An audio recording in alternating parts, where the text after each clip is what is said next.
प्रधानमंत्री नरेंद्र मोदी 2 दिन के गुजरात दौरे पर हैं और इस वक्त वो रोड शो कर रहे हैं राजकोट में, और राजकोट में उनका 9 किलोमीटर लंबा रोड शो है। ये तस्वीरें आप देख रहे हैं, आप 4 अलग अलग कैमरों से तस्वीरें देख पा रहे हैं किस तरह से रोड शो जो है उसमें कितनी बड़ी तादाद में भीड़ जो है वो जुटी है।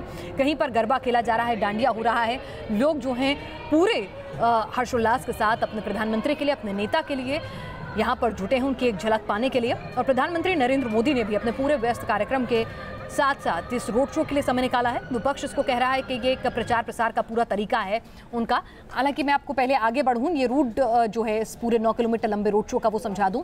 अमूल सर्कल से चुनारवाड़ चौक, डीलक्स सिनेमा के रास्ते, बहुमली चौक, किशनपाड़ा, इन रास्तों से होकर गुजरेगा मेयर बंगला, ये तमाम इलाके हैं। और उसके बाद एयरपोर्ट पहुंचेगा। एयरपोर्ट से प्रधानमंत्री नरेंद्र मोदी अहमदाबाद के लिए फ्लाइट लेंगे। तो आप देख सकते हैं 9 किलोमीटर लंबा ये रोड शो है। तो यहाँ पर किस तरह के तबके को, ये जो पूरे एरिया है, किस तरह की यहाँ पॉपुलेशन है, उसको भी जरा समझने की कोशिश करते हैं। पूरब पटेल हमारे साथ है। पूरब, ये पूरा हमने मैप समझाया है, आप वहाँ मौजूद हैं, उस जगहों को बेहतर समझते हैं।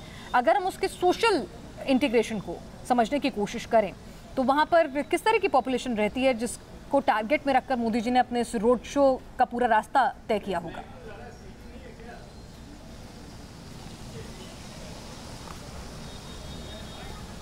देखिए, प्रॉपर राजकोट की बात करें पिनाज, तो सौराष्ट्र जो गुजरात का सबसे बड़ा इलाका है, राजकोट उसका कैपिटल माना जाता है। तो एक क्षत्रिय और पाटीदार समुदाय वो ज़्यादा है राजकोट में। और क्षत्रिय तो पहले से ही जो भारतीय जनता पार्टी की वोट बैंक रही है, लेकिन पाटीदार आंदोलन के बाद गुजरात सरकार को ये लग रहा है कि उनकी जो पाटीदार, जो कमिटेड वोट बैंक है, 17% पूरे गुजरात में पाटीदार वोट बैंक है, यानी बहुत बड़ा एक हिस्सा पाटीदारों का है। 30 सीटों से ज़्यादा सीटों पर उनका प्रभुत्व है पाटीदारों का। तो कहीं ना कहीं सरकार को ये लग रहा है कि वो वोट बैंक है वो इस बार के चुनाव में उनके हाथ से थोड़ी खिसकती हुई नज़र आ रही है। वो इसी वजह से प्रधानमंत्री ने सूरत में भी रोड शो किया और पाटीदार समुदाय की अब तक की सबसे बड़ी हॉस्पिटल जो है उसका ओपनिंग भी किया था। राजकोट में भी सेम वही पैटर्न अपनाई है प्रधानमंत्री ने। पहले 2 सभा की छोटी छोटी और उसके तुरंत बाद बहुत बड़ा रोड शो किया। फिलहाल रेसकोर्स के आगे ये रोड शो पहुंच चुका है। पिनास, थोड़ा जल्द चल रहा है ये रोड शो, ये कहना बिल्कुल गलत नहीं होगा क्योंकि बारिश थी, थोड़े कम लोग आए थे, लेकिन भीड़ भी ज़्यादा ही है। ये हम इस बात को हम नज़रअंदाज नहीं कर सकते। भीड़ काफ़ी है, लेकिन जिस तरह से जो हमने सूरत का रोड शो देखा था और राजकोट का रोड शो देखा, बहुत अंतर है। पहले ये लग रहा था कि सूरत से भी ज़्यादा बड़ा रोड शो होगा। हालांकि तैयारी तो उसी तरह की थी, उसी लेवल की थी, लेकिन बारिश ने वो जो थोड़ा मज़ा है रोड शो का लोगों का वो बिगाड़ दिया। फिलहाल प्रधानमंत्री धीरे धीरे आगे बढ़ रहे हैं। रोड शो में लोग काफ़ी है। और जो रेसकोर्स रोड की बात करूं तो रेसकोर्स रोड पर कई जगह पर अलग अलग जो केंद्र सरकार की योजनाएं है वो लगाई गई है, ताकि लोगों को ये एहसास दिलाया जा सके कि पिछले 3 सालों में प्रधानमंत्री ने पूरे देश के लिए कुछ किया है और खास तौर पर गुजरात को भी इसमें से बहुत कुछ मिला है। जी, पूरा मैं आपसे समझना चाहूंगी कि ये सिर्फ मौसम का मिजाज ही खराब हुआ है ना, लोगों का मिजाज तो नहीं है खराब जिसकी वजह से भीड़ कम आई है?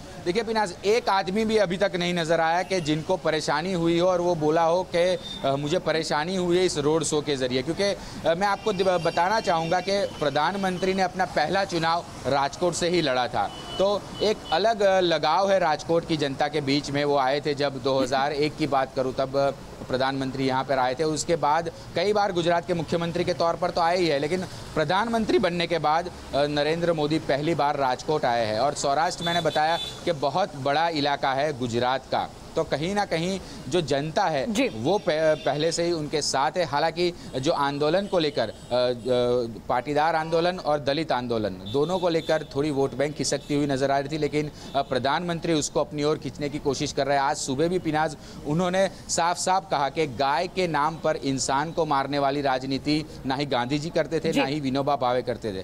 गांधी जी का नाम भले ही लिया हो, लेकिन वो शब्द प्रधानमंत्री के थे। कहीं ना कहीं ऊना कांड के बाद दलितों को भी अपनी ओर आकर्षित करने की कोशिश गांधी आश्रम से ही की है पिनाज प्रधानमंत्री नरेंद्र मोदी ने। और उसके ठीक बाद पाटीदार इलाकों में, पाटीदार नॉमिनेटेड इलाकों में रोड शो। बिल्कुल बिल्कुल। और यहाँ पर अपने जो पूरे गुजरात की राजनीति है उसका जो वोट गणित है उसके हिसाब से भी वो यहाँ पर प्रचार कर रहे हैं। लेकिन राहुल जी, यहाँ पर जिस तरह से गांधी की धरती पर पहुंचकर साबरमती आश्रम से वो एक ऐसा ज्वलंत मुद्दा जो देश की साख पर बट्टा लगा रहा था, सरकार पर प्रश्न चिन्ह उठा रहा था और लोगों में एक नाराजगी जो है वो बढ़ती जा रही थी सरकार की मंशा को लेकर, इसके एजेंडे को लेकर, वहां से इस तरह का संदेश गांधी और विनोबा भावे के नाम का इस्तेमाल करते हुए देना। देखिए, गांधी जी की जहाँ तक बात है, पहली बात तो ये कि वो साबरमती आश्रम में थे प्रधानमंत्री, और साबरमती आश्रम में होकर आप गांधी की बात ना करें ये असंभव है, किसी के लिए भी असंभव है। लेकिन एक विशिष्ट बात यह है कि मोदी जब से प्रधानमंत्री बने हैं और उससे पहले से भी वो लगातार गांधी को याद करते रहे हैं, गांधी जी को, उनके संदेशों को याद करते रहे हैं। और जो कुछ इतना ज़्यादा उन्होंने गांधी की बात की है जो एक बीजेपी के, एक हार्डकोर बीजेपी के नेता से अपेक्षित शायद लोगों को नहीं था, लेकिन ये उन्होंने किया है और ये बड़ा सुखद है। और मैं समझता हूँ कि साबरमती आश्रम से ज़्यादा प्रासंगिक कोई मंच और जगह और ये अवसर नहीं हो सकता था उनके लिए गो रक्षा के नाम पर हिंसा के प्रति बहुत सख्त नापसंदगी और निंदा को प्रकट करने में। दिक्कत एक ये है कि मोदी सरकार के प्रधानमंत्री और सर्वाधिक लोकप्रिय प्रधानमंत्री ज़रूर हैं, सबसे शक्तिशाली प्रधानमंत्री भी पिछले कई दशकों के ज़रूर हैं, लेकिन मोदी और एक जो बहुत बड़ी उनके पीछे की जो सामाजिक ताकत है, जो सामाजिक शक्तियां हैं, जिनमें आप शायद राष्ट्रीय स्वयंसेवक संघ को ले लें, जो हिंदूवादी एक वर्ग है पूरे देश में फैला हुआ, वो कोई सीधे सीधे उनके आदेश पर चलने वाला वर्ग नहीं है। उसकी अपनी कुछ भावनाएं हैं, उसकी अपनी बहुत पुरानी दमित कुंठाएं हैं जिनको अब बाहर निकलने का मौका मिल गया है और उसको लगता है कि वो सुरक्षित हैं और इसलिए वो खुलकर बोल भी सकते हैं और ये काम कर सकते हैं। तो ये मोदी के लिए चुनौती होगी कि वो जो 3 बार जो वो चेतावनी दे चुके हैं उसके बावजूद अगर ये घटनाएं रुक नहीं रही हैं और अगर अब भी नहीं रुकेंगी तो फिर इसका मतलब है कि उनकी अपनी नैतिक, उनका जो कद है और उनकी जो ताकत है, पद की ताकत और उनकी व्यक्तिगत ताकत, राजनीतिक ताकत, उस पर उनको पुनर्विचार करना। बिल्कुल गिरिजा जी, यही सवाल मैं आपके सम्मुख रखूंगी कि एक ऐसा प्रधानमंत्री जो एक इतने स्ट्रॉन्ग लीडर के तौर पर जाना जाता है कि उसकी मर्जी के बगैर उसका कोई कैबिनेट मंत्री भी, बड़े से बड़ा मंत्री या नेता भी कोई बयान नहीं दे सकता है, जिस तरह से वो पूरे कंट्रोल अपनी कैबिनेट को रखते हैं, ऐसे में उनकी 3 चेतावनियों के बावजूद भी इस मुद्दे पर लगातार अगर ये उन्माद फैलता जा रहा है तो ये नाकामी सीधे तौर पर तो है।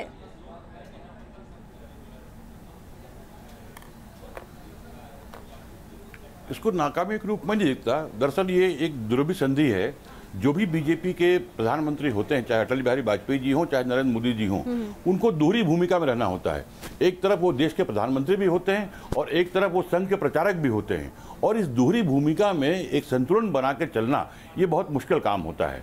जहाँ तक सवाल नरेंद्र मोदी जी के आह्वान का है, वो खुद इस बात को अपने भाषणों में कहते हैं कि उन्होंने स्वच्छता की अपील की, लोगों ने स्वच्छता पर आगे बढ़ने का पूरा देश ने काम किया।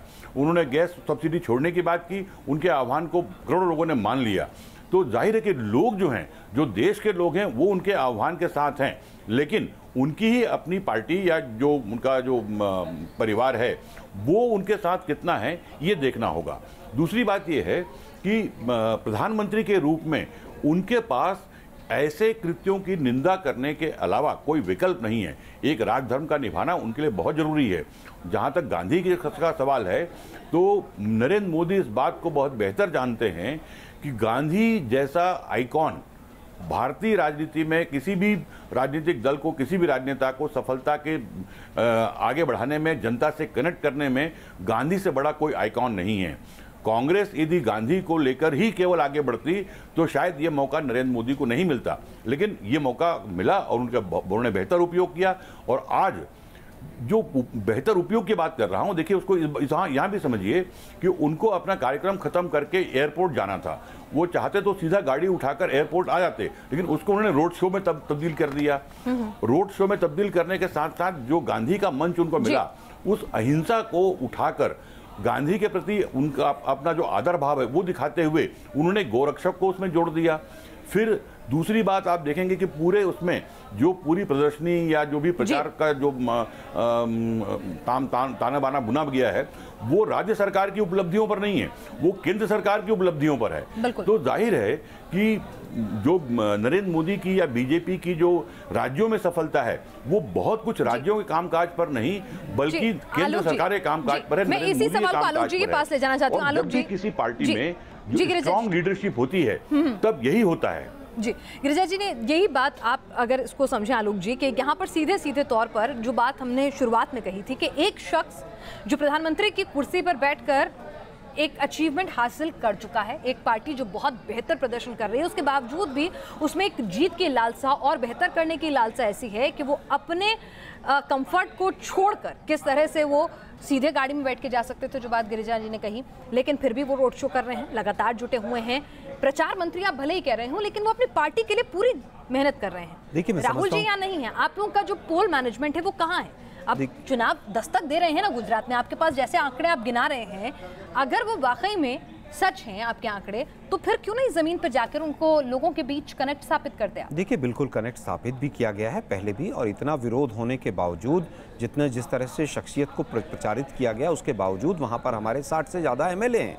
इसके बाद आपने कहा कि इसके सिक्के के दूसरा पहलू भी है कि वो बहुत अच्छी सरकार चल रही है। मैं समझता हूं अपनी तमाम जितनी भी विफलताएं हैं उनको कैसे छिपाया जाए, कैसे डेली गोल पोस्ट को चेंज किया जाए, कैसे डेली मीडिया में सुर्खियों में बना जाए, उसके लिए आलोक जी, अगर आप ये होने दे रहे हैं तो विफलता तो आपकी भी है ना। देखिए, मैं समझता हूं कि कहीं ना कहीं विपक्ष को एकजुट होकर जिस तरह की ताकतें आज यहाँ पर हावी हो रही हैं, विपक्ष तो राष्ट्रपति चुनाव के लिए भी एकजुट नहीं हो पा रहा है। एक मिनट पिनाज जी, एक मिनट। जहां तक बात अभी 3-4 चीजें आई, गांधी जी की बात आई, गांधी जी के जो विचार थे, जो आचरण था, उसको कांग्रेस ने अपनाया। Gandhi ji decentralisation of power में विश्वास रखते थे, यहां पर तो पूरा सेंट्रलाइजेशन हो गया। पीएमओ ही पूरे देश को चलाना चाहता है, पंचायती राज सिस्टम को भी पीएमओ ही चलाना चाहता है। तो गांधी जी के बारे में बात करना मोदी जी के द्वारा बड़ा अजीब सा लगता है। वो पछता नहीं है कि वो किस तरह की कहां पर, लेकिन आप इस बात को अलग नहीं कर सकते कि आपने स्वच्छता को गांधी जी के साथ जोड़ा, आप खादी में गांधी जी के साथ खुद को जोड़ने में कामयाब हो जाते हैं।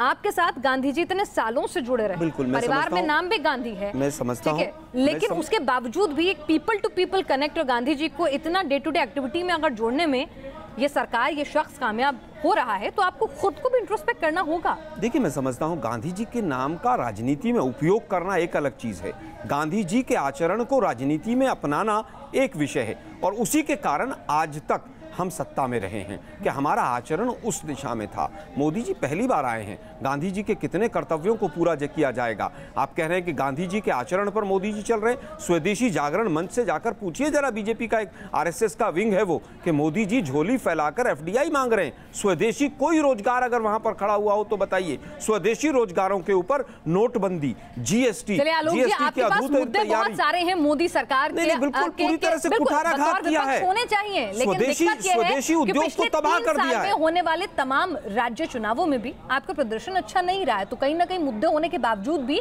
अगर आप उन्हें जनता तक पहुंचाने में कामयाब नहीं हो रहे हैं, तो फिर आपको आत्मचिंतन की और आपकी पार्टी को भी जरूरत है। हमारे साथ पूरब भी जुड़े हुए हैं। पूरब, ग्राउंड जीरो से फिलहाल आपसे एक ताजा अपडेट लेना चाहूंगी कि प्रधानमंत्री नरेंद्र मोदी का रोड शो अभी तक कहां पहुंचा है, कितनी देर अभी और चलेगा, कब तक वो एयरपोर्ट पहुंचेंगे? एक ग्राउंड जीरो से अपडेट दे दें हमें।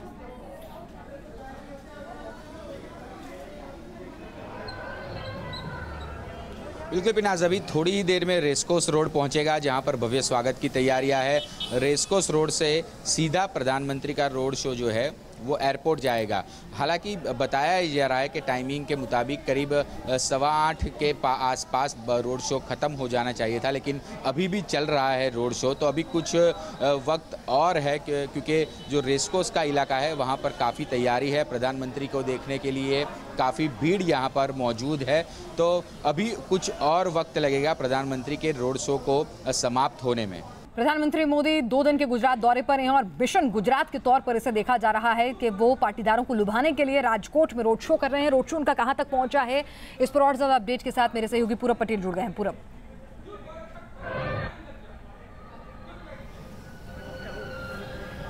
देखिए पिनाज, मैंने पहले ही बताया कि थोड़ा जल्दी चल रहा है रोड शो समाप्त भी हो चुका है और प्रधानमंत्री अपने जहाज में बोर्ड भी कर चुके हैं। अब 1 या 1.5 घंटे के भीतर वो अहमदाबाद एयरपोर्ट पहुंचेंगे और वहां से सीधा राजभवन, जहां पर गुजरात सरकार के जो आला मंत्री है, मुख्यमंत्री है, उनके साथ एक छोटी सी बैठक और बाद में डिनर का प्रोग्राम है। फिलहाल राजकोट की बात की जाए तो राजकोट में प्रधानमंत्री का रोड शो बहुत ही जल्दी समाप्त हो चुका है और प्रधानमंत्री अब थोड़ी ही देर में अहमदाबाद पहुंचेंगे। बिल्कुल, यहाँ पर हम अपनी चर्चा को आगे बढ़ाते हैं और यहाँ पर रोड शो खत्म हो गया है, तो ऐसे में राहुल जी, क्या जो दिक्कतें गुजरात बीजेपी अभी फेस कर रही है, जिस तरह से पाटीदार नाराज हैं, दलित आंदोलन वहाँ हुआ है, मोदी जी के इस पूरे प्रचार से कुछ फायदा मिलेगा? देखो पीनाज, ये तो भविष्य बताएगा और केवल रोड शो से इतने बड़ी वर्ग प्रसन्न हो जाएंगे, ये उम्मीद रखना जरा नादानी होगी। रोड शो एक दूसरे तरह के प्रचार का जरिया है, वो लोगों के पास जाने का और अपनी लोकप्रियता दिखाने का भी एक तरीका होता है, और जिसमें राज्य की शक्ति भी लगती है, पार्टी की शक्ति भी लगती है। लेकिन जो असली बातचीत होती है इन वर्गों से, उसके नेतृत्व से, और उनको अपने पास लाने की जो कोशिशें होती हैं, वो थोड़ा दूसरे तरह की होती हैं, वो नेपथ्य में होती हैं। और वहाँ पर एक तरह की सौदेबाजी चलती है कि उनको कुछ देकर मना लिया जाए। तो वो किस तरह की सौदेबाजियाँ चल रही हैं, कौन सी कोशिशें चल रही हैं, किस तरह का संवाद, किस स्तर पर संवाद चल रहा है, ये अभी हमारे सामने नहीं है। लेकिन अपनी उपस्थिति बहुत जोरदार शक्तिशाली तरीके से उन इलाकों में दर्ज कराने की कोशिश के रूप में हमें इस रोड शो को देखना जाहिर सी बात है, एक बस जिसे कहते हैं क्रिएट करने में, अपनी मौजूदगी का एहसास कराने में, एक सांकेतिक कम से कम आपने एक संदेश जो है जरूर दे दिया है। आलोक जी, आपके पास तो मुद्दे भी हैं एंटी इनकम्बेंसी से भी, और आप कह रहे हैं कि बीजेपी ने 2 मुख्यमंत्री देने पड़ गए, मोदी जी शाह जी के आने के बाद सब कुछ ठीक नहीं है, तो राहुल जी की मौजूदगी सांकेतिक नहीं, असल में हम कब देखेंगे? देखिए, मैं समझता हूं उनकी मौजूदगी वहां पर पूरी तरह से है, और अगर आपको संकेत देने पड़ रहे हैं, in between the lines message convey करने पड़ रहे हैं, इसका मतलब जो 13 साल से आप गुजरात मॉडल को बेच रहे थे वो पूरी तरह से फरेब था, वो पूरी तरह से झूठ था। आप देखिए किस तरह से आज मोदी जी को, मुख्यमंत्री को साथ में नहीं ले जाना पड़ा, मुख्यमंत्री जी को साइड में रखा और स्वयं फ्रंट में आना पड़ा। इसका मतलब वहां पर पूरी तरह से आज जो हालात हैं वो बीजेपी के विपक्ष में। प्रधानमंत्री करेगा तो वही रहेगा। नहीं साहब, जब बनारस में चुनाव से पहले होता था तो तमाम लोग खड़े होते थे, लेकिन बनारस के रोड शो से बनारस को क्या मिला? हावी रह रहा है और उसी के सहारे ही सब कुछ हो रहा है, तो एक पार्टी के लिहाज से क्या वाकई में इसे एक हेल्दी मैसेज देखा जा सकता है?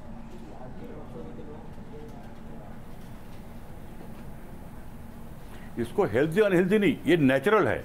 जब भी कहीं किसी पॉलिटिकल पार्टी में जो सेंट्रल लीडरशिप इतनी मजबूत हो कि वो देश में चुनाव जिताने की क्षमता रखता हो, तो फिर ये ऐसे ही सीनियर उभरते हैं। आप देखिए उत्तर प्रदेश का चुनाव कोई चेहरा बीजेपी ने नहीं दिया, नरेंद्र मोदी वहां चेहरा रहे और वो चुनाव जिस तरह से जीते हैं। आप देखिए इंदिरा गांधी के दौर में या जवाहरलाल नेहरू के दौर में क्या होता था, उस वक्त तो राज्यों में स्टालवर्ट नेता होते थे, उसके बावजूद उन नेताओं की बहुत अहमियत नहीं होती थी। वहां पर इंदिरा गांधी के नाम पर वोट मांगा जाता था, इंदिरा गांधी के नाम पर चुनाव लड़ा जाता था।